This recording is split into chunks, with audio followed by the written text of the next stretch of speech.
morning and welcome to Wellness Wednesday. I am Dr. Rachel Stricker. Welcome to my channel, Illuminate with Dr. Rachel.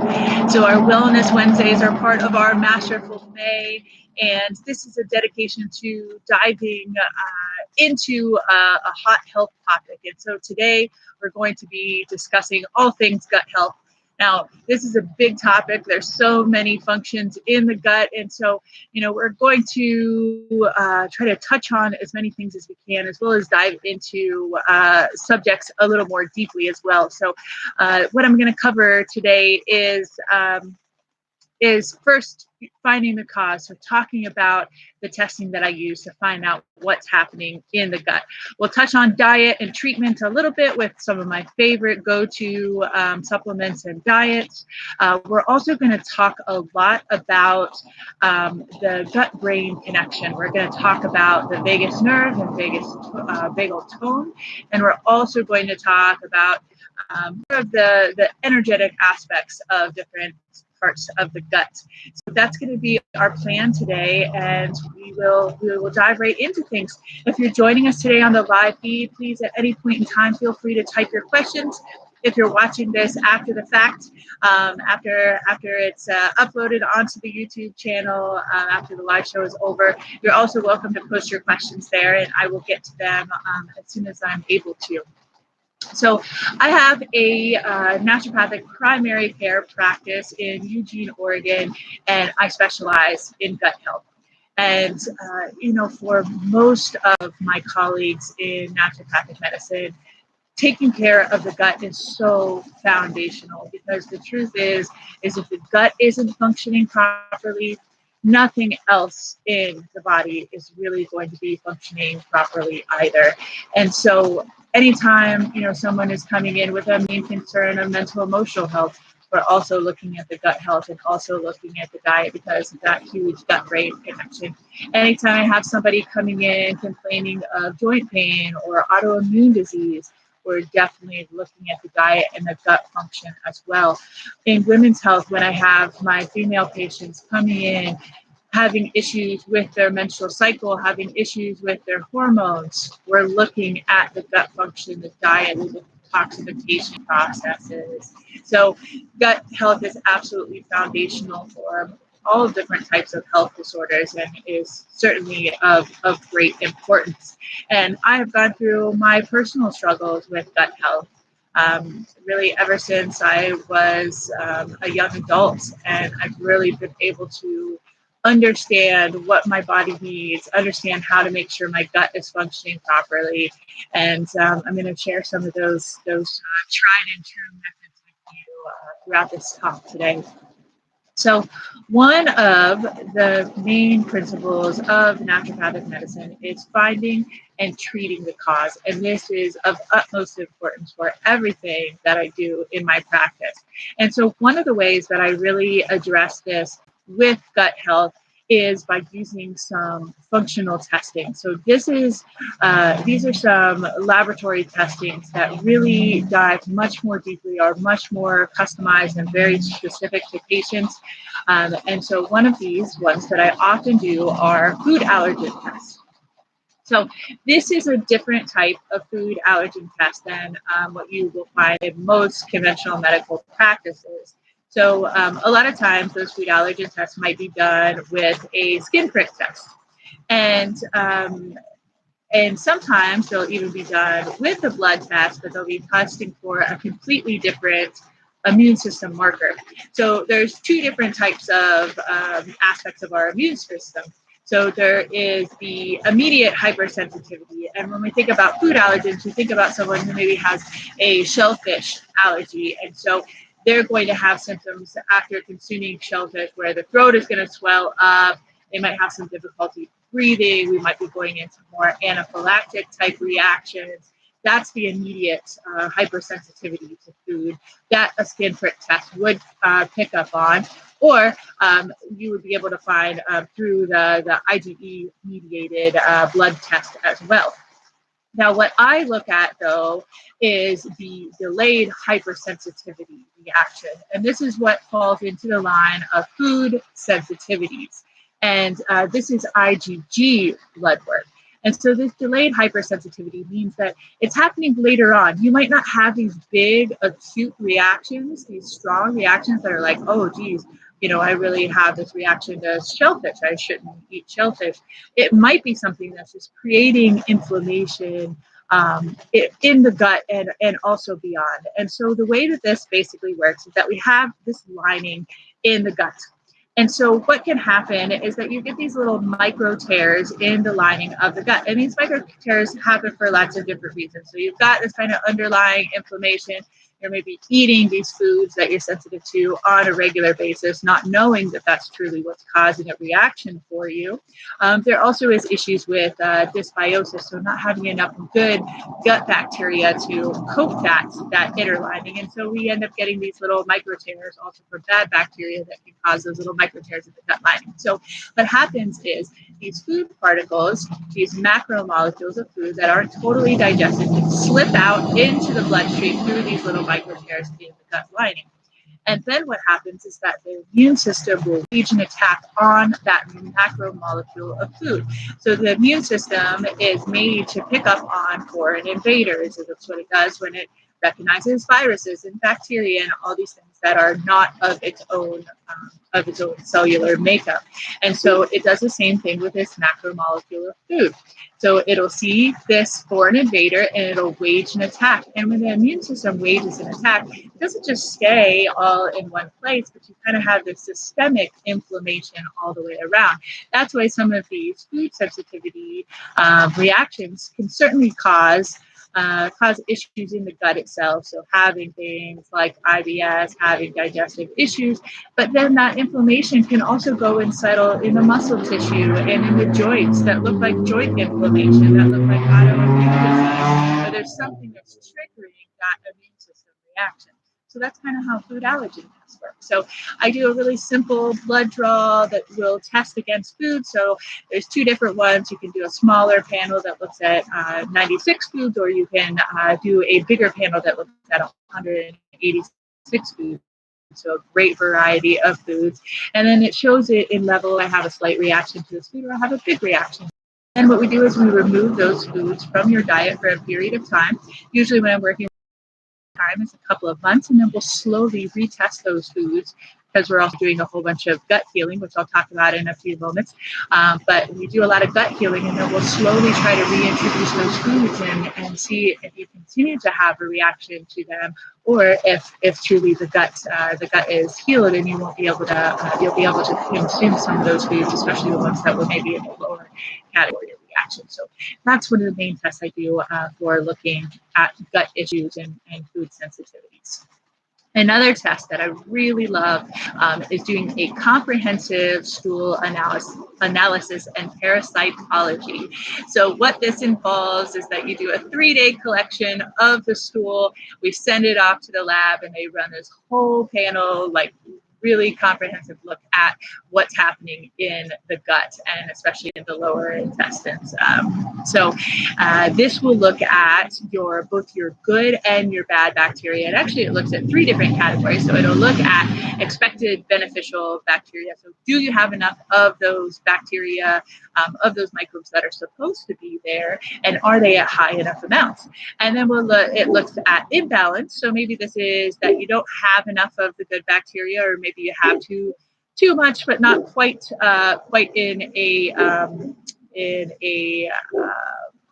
dysbiotic, or in something that's going to cause more pathology, that's going to cause more of an issue of these bacteria. And then some bacteria that are just really not supposed to be there, or they're at really high amounts in the gut and they're not supposed to be that way in the gut. And so we get a good picture of that.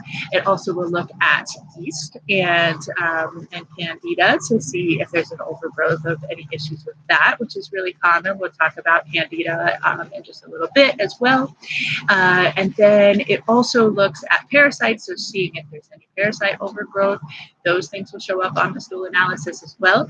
And then also looking at the way you absorb food. So making sure that you have the enzymes to properly absorb your food. That's a big part of our digestive system.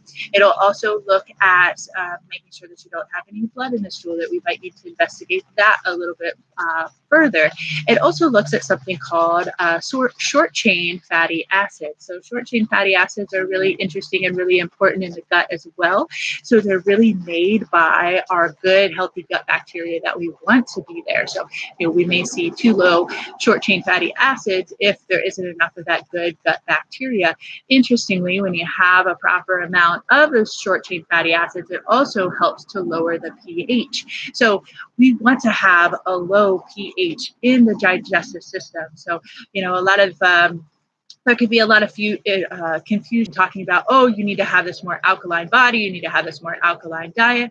There can be a lot of confusion in that because truthfully, the gut does need to be an acidic environment. And the reason for that is that acidic environment kills all those bad bacteria that are coming through so that you can have a good, healthy gut.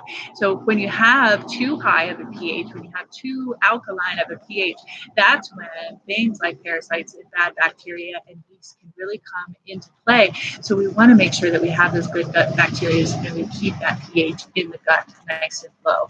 So that's a really interesting part about the short chain fatty acids and our good healthy gut bacteria.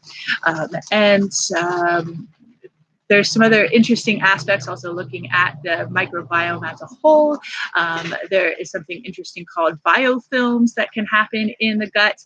And biofilms can be a little tricky to treat. They can be tricky because they can hide things on tests like this, because basically it's when some of those bad microbes will create this protective layer that kind of keeps us from being able to see them. But there's ways that we can also break down that biofilm layer and treat that. So I love the comprehensive stool analysis and running that test because it gives us such a big full picture look at what's happening in the gut. Now, there's a couple other tests that I'll run with people. One might be testing for SIBO. So SIBO is basically a dysbiosis that's happening in the small intestine. So kind of our whole gut is that we have the esophagus, so we have the mouth. Digestion actually totally begins in the mouth and our saliva, so we don't want to leave that out. And then we have our esophagus. The esophagus connects to the stomach connects to the small intestines, and then the small intestines connect to the large intestines, which then goes into the rectum and where we have the passing of our stool. So SIBO is something that will cause it's a dysbiosis happening in the small intestine that can really cause a lot of issues, a lot of digestive issues for people.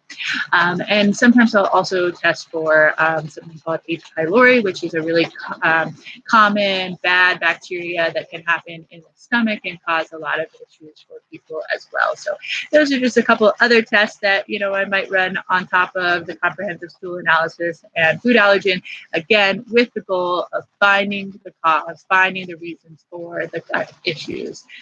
So those are tests that I run regularly with people with gut issues. And if you're interested in finding out more about those tests, I will leave some information in the description below. And then I'm also happy to take new patients. So if you're in my region, you can see me as your primary care provider in the state of Oregon. If you are outside of the state of Oregon, we can also see each other through telemedicine, and it just changes the way that you can practice medicine over state lines a little bit. So I would be serving a little bit more as a health and wellness coach, but we can still take care of your gut issues that way. So I'll be sure to leave my information in the description too, if you want to find out more about how to work with me one-on-one for your gut healing.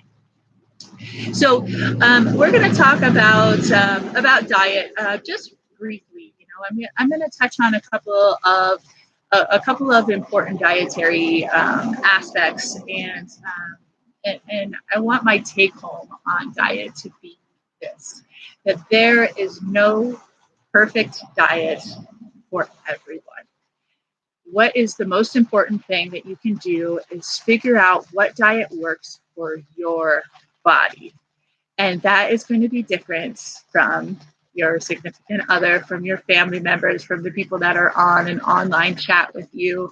And you can really run into some issues with that and some frustrations too, of just like, oh, I read that this, another person had these same digestive system symptoms that I do, and they went on this diet and they totally healed themselves. Why isn't it working for me? And it's because, this is the importance of practicing individualized medicine. This is the importance of really figuring out what is best for your body, what diet your body needs. Now, I can say that overall, everyone should be eating a mostly plant-based diet, if not a fully plant-based diet, and really removing eating real food, taking care of eating whole foods, and removing all of those overly processed foods from the diet. And, we talk about this being things that come from a box, a bag, or a can. So if they come from a box, a bag, or a can, or they have a list of ingredients that are a mile long, that's probably not real food. That's probably processed food that you really need to stay away from. And so really upping your intake of fresh fruits and vegetables. I love the saying, eat the rainbow, making sure that you are eating produce from all the different colors of the rainbow throughout your week. This is a really fun thing to help kids engage with too, if you're working on dietary things with children, to help them understand eating the rainbow and be able to make some of those food choices, even go grocery shopping and pick out foods that are from the rainbow. And it's really interesting because, from a biochemical standpoint, all of those foods that are of different colors means that they have these different vitamin makeups, that they have these different things in them. They have these different antioxidants in them that actually make their flesh of that color. So there's a reason for telling people to eat the rainbow too. It's much deeper of a concept. So eating a clean diet, eating organic as much as you can, especially when it comes to produce, and certainly if you are consuming any animal products, to make sure that they are always organic, grass-fed, local when you can, hopefully humane, and not the feedlot raised meat that you get at just conventional grocery stores. So that's really important if you are consuming animal protein. And then as far as with eating organic produce, again, the more organic you can, the better. If you can't get your hands on the organic produce, it's probably a good idea to skin the fruit or vegetable if you're able to. There's also something that the Environmental Working Group puts out each year, and this is called the Dirty Dozen and the Clean 15. It's a really great way to start to eat more organic produce if you're just getting into that. And basically this list shows the Dirty Dozen, which is the top 12 produce, the top 12 fruits or vegetables that have the highest amount of pesticides on them. This might be from just that particular fruit or vegetable gets sprayed heavily, or it might also be the structure of that particular fruit or vegetable just makes it so that it holds on to pesticides a little more strongly. And then the Clean 15 is the list of the 15 produce that has the lowest levels of pesticides on them. And so you can kind of use that as a jumping off point when you're at the grocery store, just like, okay, I need to make sure that I always buy my berries organic, but it's probably not a huge deal if I buy more conventional avocados, for instance. And so the Environmental Working Group website is just ewgenvironmentalworkinggroup.org. So check that out. They also have, it's a wealth of information. They have a ton of information there on your cleaning products and how toxic your cleaning products are, and your beauty products, and all of those things. So it's really great to tune into that when you're working on having a more clean lifestyle in general. You're working on getting toxins out of your home and out of your life and out of your diet. So that's a great resource. A couple other things that I want to mention about diet. Some of the big diets that are kind of our fad diets, and we'll always go through these changes of what diets are popular and how everybody should do this. And right now, the diet that's probably most popular is the low FODMAP diet, which is very similar to like a specific carbohydrate diet or a SIBO diet. So there's a lot of overlap for all of those types of things. And this is something that I'm even finding more and more often, that even conventional medical doctors, gastroenterologists are, telling, especially like their IBS patients and things, like just go on a low FODMAP diet. And, it is something that has been relatively helpful for people. But, I find in general that anytime someone just becomes a little bit more conscious of the diet that they're eating a cleaner diet, that they're having to make choices that they didn't have to previously make because they're having this specific amount of food or specific foods that they're allowed to eat and not allowed to eat, there's always going to be some positive changes when it comes to that. So I do like this diet. Don't get me wrong. I think it is a helpful diet. I don't know that it's a super sustainable diet for people to have, long term. And I really want something that's sustainable for people. And I certainly will put people on, the food allergen removal diet. So if we do that testing on your food allergens, we're going to take those foods out. But I really want patients to get to a place where they can reintroduce those foods and no longer have a problem, so they can continue to eat a really good, healthy diet. But it doesn't have to be something that's so restrictive and so socially restrictive. This is something that people really struggle with too. Humans, we're so social, and right now we're in the middle of these stay-at-home orders, and it's so challenging for people to not be able to be social, to not be able to meet up with friends and family and go out to restaurants and have dinner parties and have family gatherings and all of this, because this is something that's just innate in us as humans, is that eating is a social thing. Even back in hunter-gatherer times, like we were sharing food with the whole tribe, and so there is a very social aspect. So I don't like any diets that make people feel isolated and make them feel like they can't go to social gatherings or to go out to dinner with friends because they won't have anything that they're able to eat. That's not going to create a positive experience in the gut. And we'll again talk more about that gut-brain connection. I do find, people do well when on the Candida diet. So if I find that Candida overgrowth is an issue for people, again, the Candida diet is just a very good, clean diet that we can put people on for a period of time and then work on some adaptability from there. The really nice thing about the Candida diet is that it is, cutting out all of the processed grains, all of the sugar, and, sugar is a big issue for people and does cause a lot of issues in the gut, a lot of issues with inflammation. And so processed sugar, really needs to be cut out of the diet. No white sugars or white starches at all. And I think that is truly pretty across the board for people in the diet, and then making sure to have conscious sugar consumption. So never consuming a lot of sugar or consuming sugar on a daily basis is super important as well. A couple other diets, that have some validity to them. Being on a type of anti-inflammatory diet, maybe being on a paleo style diet. Again, paleo is a relatively clean diet. Of course, this isn't really a plant-based diet. With the paleo diet, there definitely is that meat consumption, that animal protein consumption. So if you're trying to avoid that, that's probably not a great diet for you. It does make it challenging to be on, more of like a low carb diet and to eat vegan, because a lot of those vegan sources of protein are also, rich in carbohydrates, but they're also rich in fiber.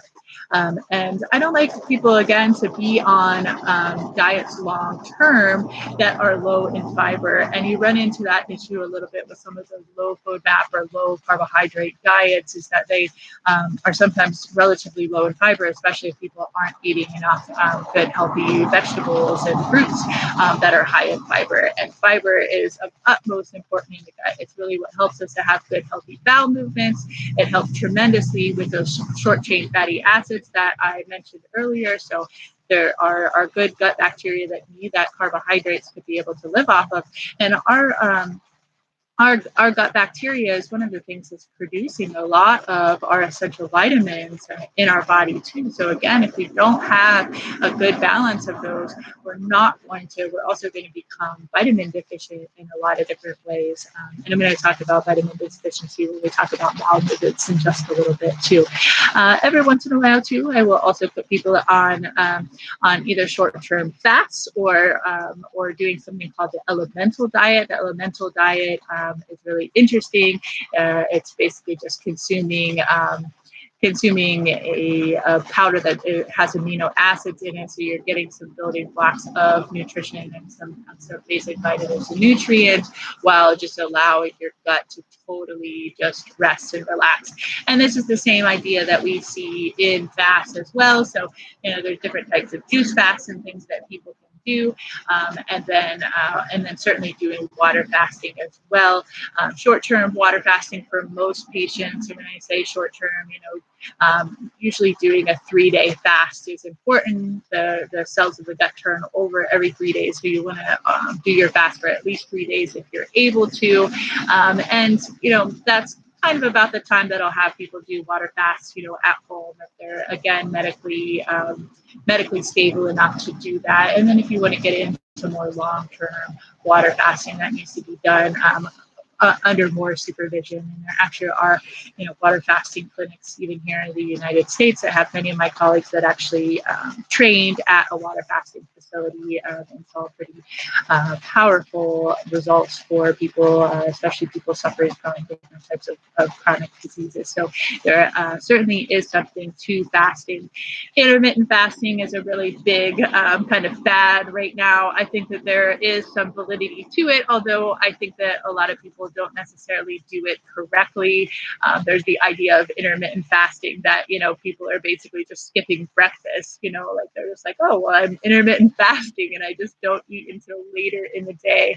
I think there can be something said for, having a block of time where you are consuming food, and then when you stop consuming food, I think that that's good. I don't think that the gut necessarily wants to have to constantly be processing food. If you're a grazer and you're eating all day and the gut is always turned on, always having to constantly fire, that's not necessarily a good thing. Doing that intermittent fasting where maybe you are doing that 18-hour or 24-hour fast, once or twice a week. I think there's some validity to that. Always just like skipping breakfast and not eating until later in the day, whether or not that has benefits. People tend to see benefits early on, and those benefits kind of start to plateau in general because people are not getting the timing right and maybe aren't eating the healthiest foods during that time when they are feeding. So there's much more benefit to doing more controlled fasting and maybe doing those short-term fasts for 3 days at a time, and doing those maybe every couple of months or something like that. But again, it's a little different for everybody. There's not one way of eating that works for everyone. Let's see, we'll transition a little bit. I think that we will go ahead and start talking about some of the gut-brain connection things. So this is a really important topic when it comes to gut health. And, this is something that I have really found to be true for myself too, is that my gut issues are so much more triggered by what's going on in my life, by my levels of stress, by my levels of emotional distress, much more even than the foods that I'm eating. And some of you have maybe found that this to be true too. And I find this to be true even for my patients, especially really sensitive patients, that it seems like, I can't eat everything. Pretty much every food causes me gut issues. And this is something that I really, that, kind of turns that little light bulb in my head, and reminds me, okay, we really need to take care of the gut brain connection. We really need to take care of the emotional connection with this particular person, because you aren't having a good relationship with food if every food is causing you issues. And I'm going to talk a lot about IBS in particular when it comes to this. And IBS is irritable bowel syndrome. It's basically a diagnosis of exclusion, which means that we tested for all of these things, and it's not any of these, so it must just be this IBS. And there's many different kinds of IBS. There's many different types of issues within the colon, inflammation within the colon in general. And IBS can have a lot of variability. Sometimes people have a more diarrhea type picture. Some people have a more constipated picture. Some people go back and forth between that diarrhea and constipation. But again, there's always this underlying cause to all of our gut issues, and we need to find that undercover cause. And it may be dysbiosis. It may be that you do have a bad gut bacteria or not enough good gut bacteria, or maybe have a candida overgrowth that's causing your IBS symptoms. Maybe it truly is this mental emotional picture that your gut is really being activated by your levels of stress, and your levels of emotional strain too. And, there is a pretty high percentage of people, about 50%, and maybe even a little higher than that, I would say, in my referral processes, that I would say it's even a higher percentage of that. But about that much people, those many people are going to a gastroenterologist with all of these symptoms and don't have, the gastroenterologist runs tests and does their evaluation, and they don't find any actual underlying bowel disease. And IBS is something that goes through a lot of remissions and relapses, so it might get better for a little while and then come back again, but doesn't necessarily have a progressive type disease. It's not necessarily getting worse over the years, but just having those relapses. Back and forth. And interestingly, there's been some research that have shown that people who do suffer from IBS have a much lower pain threshold, so they're much less tolerant of pain within the gut itself than someone who doesn't have IBS, even though their pain tolerance in different places in the body is the same as those who don't have IBS. So we do see some activation of all of those things. And it's always this question of, is it the chicken or the egg, right? Of just like, okay, is this person having all of this emotional stress because of their gut symptoms, because they've been living with these gut symptoms for a long time. And I see that very often in my line of work, that people have been suffering from these gut issues for 10, 20 years, and haven't been able to get a hold on it. So are they having this emotional stress because they're suffering from a chronic disorder, or is their emotional stress what began the IBS in the first place? And it can truly be either way. I think oftentimes that the initial IBS, that we usually can pinpoint where it came from. We can usually pinpoint, okay, I was going through, all of these stressors in college and drinking a lot of alcohol at age 20, and that's when, that's when it really took off. That's when I started having gut issues, or something like IBS. It's actually 2 to 3 times more common in women than in men. So sometimes I also see that tie in with sexual trauma. So I started having all of these gut issues, after I was 17 and I was raped. And so we see a lot of tie in with emotional issues, and the onset of IBS. So it's really something that should be looked at and should be considered. And there's also been some research that show that people tend to get better from their gut issues if they also are doing some kind of mind-body therapy. So whether they're doing more of a talk therapy, a cognitive behavioral therapy, whether they're doing biofeedback, which biofeedback can be really wonderful because that can be used to help relax the smooth muscle so that you're not having the gut issues and the gut pain that you were having before, or even just having a little bit more of a home practice and incorporating in something like meditation or mindfulness training does a world of wonders for IBS.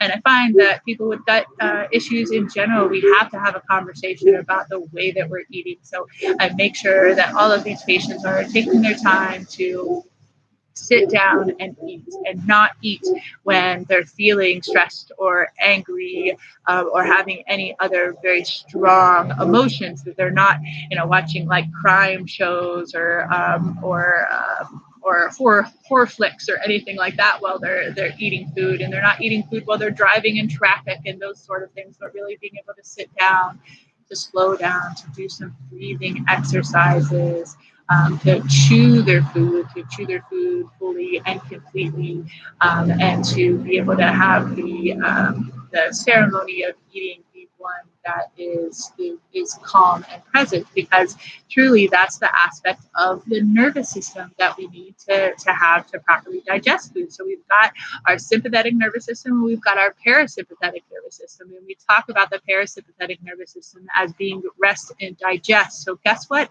You have to be in that parasympathetic state in order to fully digest your food. It's very, very, very, very, very, very important. So I find that, sometimes the art of eating, the ceremony of eating, is almost more important than the food that you're eating in and of itself.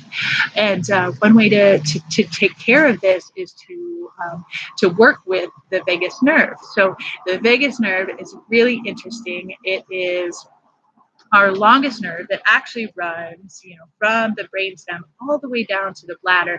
It innervates into the heart, it innervates into the digestive system, and it plays a really critical role in a lot of different things in the body. And our breathing, can really help to calm, to basically to increase that vagal tone, to make sure that the vagus nerve is functioning properly. So doing breathing exercises before eating is a really important thing as well. Let's see if I want to say anything else about the vagus nerve. So it also contributes to our heart rate and the speed that our heart is beating. It contributes to our blood pressure. There's been some studies that have shown that different aspects of vagal tone can lead to more irritability, especially in infants when they're having digestive issues and having irritability. The vagus nerve is something that can be addressed. And that, in general, the vagal tone is positively correlated with our emotional stability. So breathing exercises, meditation, calming down that heart rate, getting yourself into that parasympathetic state for proper digestion is very, very important. I want to talk about some of the energetics of different organs in the digestive system themselves. So we talk about the stomach being correlated with our ability to digest new ideas and experiences, our willingness to digest conflicts. So if there's an issue that's happening in the stomach itself, and we know that it to be an issue in the stomach itself, especially in people who are maybe starting to have their gut symptoms very soon after eating or even while eating. So there's certain transit times that happen. So if things are happening pretty early on, either during the meal or even within that first 30 minutes, certainly within the first 30 minutes and maybe even up to the first hour of eating, that we might be thinking about an issue going on in the stomach. And so one of those emotional, energetic connections with the stomach can be, again, our our ability to digest new ideas and experiences, and our willingness to deal with conflict, to be able to properly deal with conflict. In the small intestine, we might be thinking more about problems being excessively analytical and critical. So this can be a little bit of that type A personality, that maybe you're just over analytical. You kind of always are thinking and figuring things out. Maybe you're very self-critical, maybe very critical of others. This can be the energetic connection with issues in the small intestine.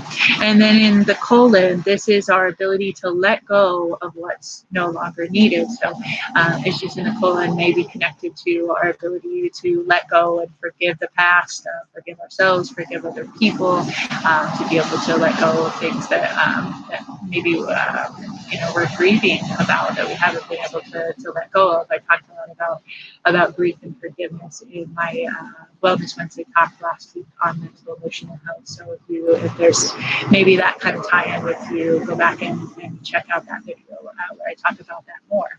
And our bowel movements are a great indicator of what's happening in the digestive system in general. And suffice it to say that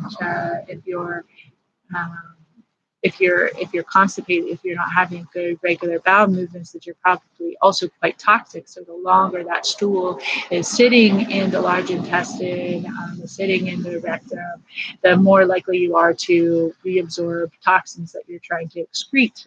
So that can become a problem. And then certainly for people who are always having really loose stool or really fast transit time, you're probably chronically dehydrated because your stool is not having enough time to reabsorb the water that it's supposed to reabsorb. And there's probably some micronutrient deficiencies that are happening as well, because again, you're not having enough time to reabsorb those vitamins through the colon like you're supposed to. So those are a couple of main factors that happen with bowel movements in general.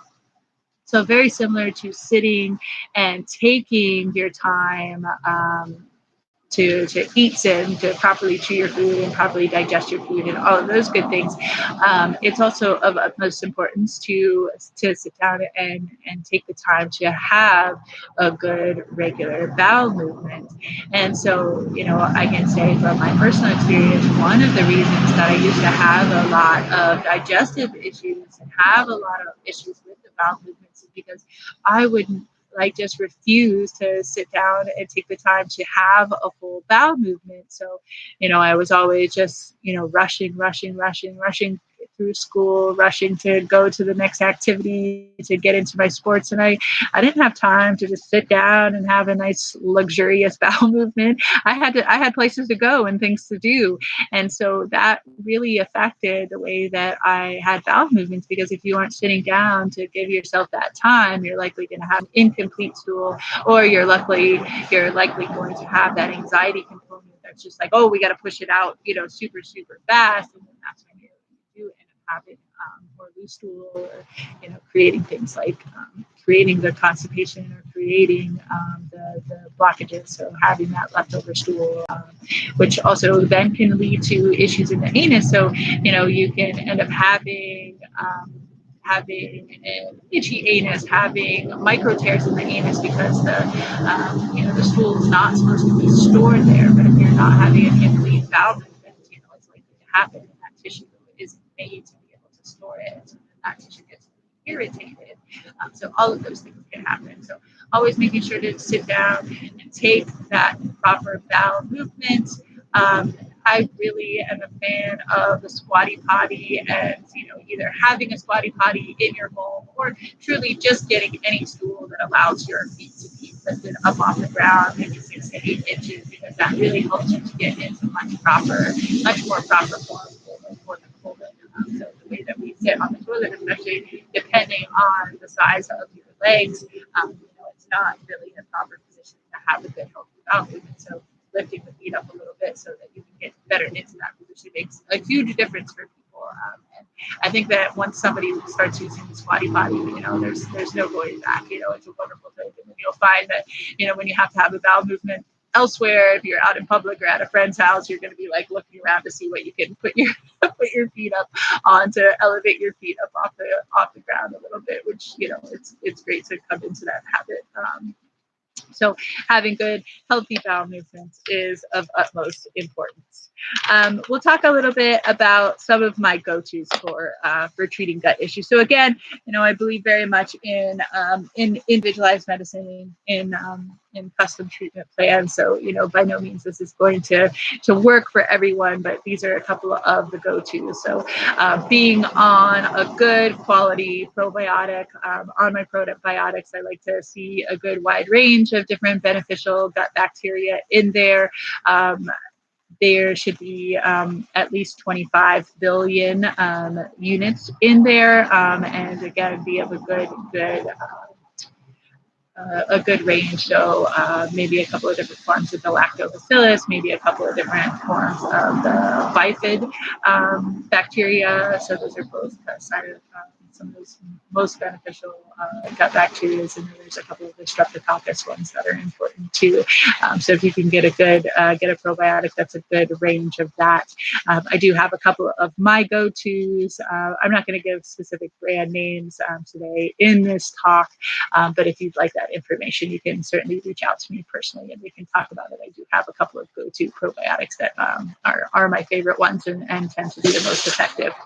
Another important aspect that I think I use in most gut healing protocols is using L-glutamine. So L-glutamine is an amino acid, but it does a great job of feeding those cells of the gut lining. So that's how we heal up those little micro tears. That's how we help to make sure that the good gut bacteria can really set up camp and move out the bad gut bacteria. So L-glutamine is really important, and you take this at relatively high doses. Again, it's a little different for each person. I really like having the L-glutamine in a powdered form. Again, there's a couple of powdered combination formulas that L-glutamine is one of the basis of it. It usually will also have some fiber and some other herbs in there for gut healing. And in my talk yesterday in Tuesday Tea, I talked about some of those really wonderful gut herbs, those carminative herbs. So maybe go back and check that video out if you haven't yet. In some of those gut powder formulas, I'll also have things like slippery elm and marshmallow root. So slippery elm is a bark and marshmallow root is a root. Both of them sort of have this like mucusy quality. So basically they also go through and they coat and heal up the gut lining and do a wonderful job for helping with the digestive processes, especially with helping with having good bowel movements. And aloe is another one that also falls into that category. Aloe also has that very mucusy quality to it that helps to coat the gut lining and to help tremendously with that. So aloe is another great go-to. In the upper GI, I'm using licorice, or more often I use the glycerided licorice so that we don't run into issues with elevated blood pressure. I talked about it in more detail again in my herbal medicine Tuesday Tea talk yesterday, so you can find out a little bit more about that. But BGL is particularly one that I use often when there's issues in the upper GI, especially with things like acid reflux, because it does help the tone of the lower esophageal sphincter, the LES, so that we can stop that acid from rising up, basically. Along with that, there's a very interesting concept about acid reflux that oftentimes it's because you have too little acid, not too much acid, that you have those symptoms. One of the tests to do this is that when you have those symptoms, you can take some apple cider vinegar. If the apple cider vinegar makes it feel better, it's likely that you have lower pH and you actually need more stomach acid.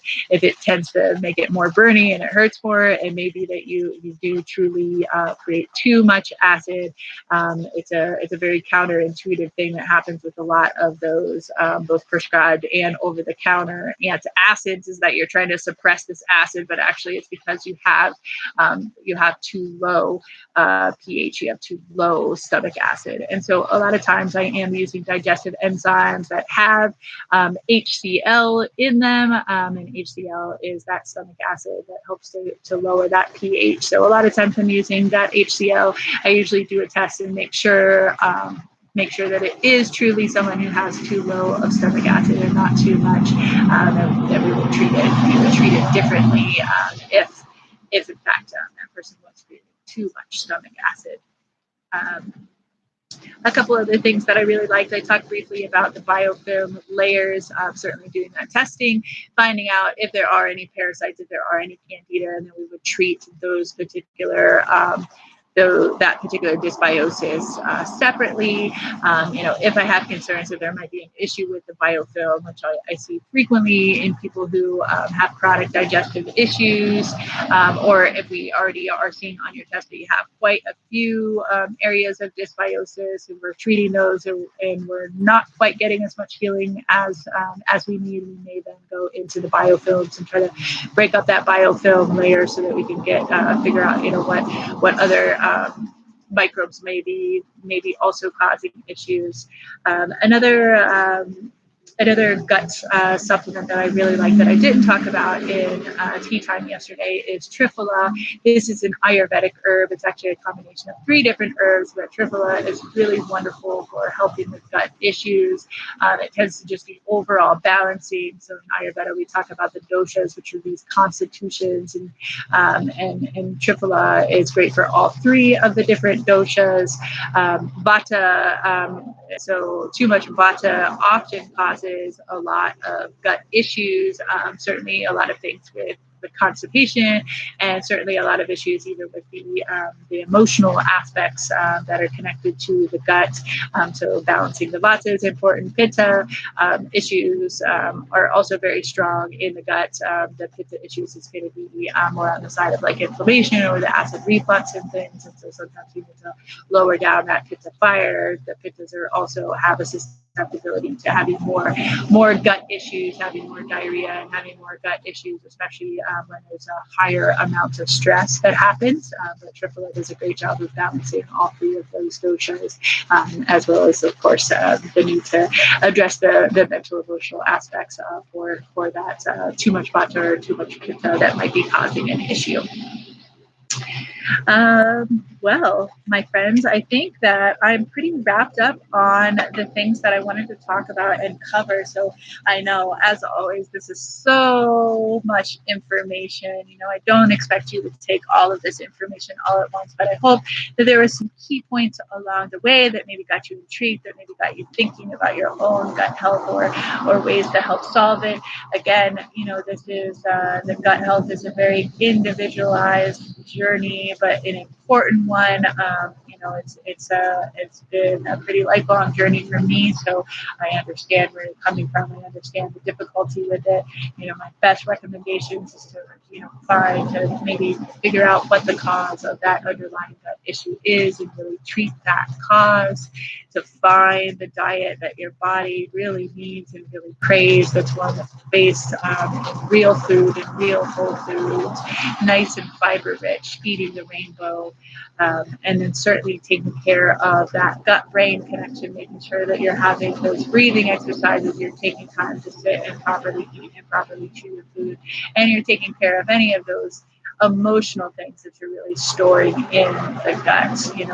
Those feelings that we've all experienced at some point in time, with having the butterflies, with the new experience. This is something that people with gut issues, have on a regular basis, that you have this very sensitive gut, and that gut is so connected to your emotional state. So the more that you can heal those aspects, whether it's in the stomach, and maybe you're having issues with conflict and solving conflicts, resolving conflicts in your life, or digesting the new ideas, whether those issues are in the small intestine, maybe those issues are a little bit more surrounding a very analytical, critical nature, or issues in the colon that are that are about not being able to let things go.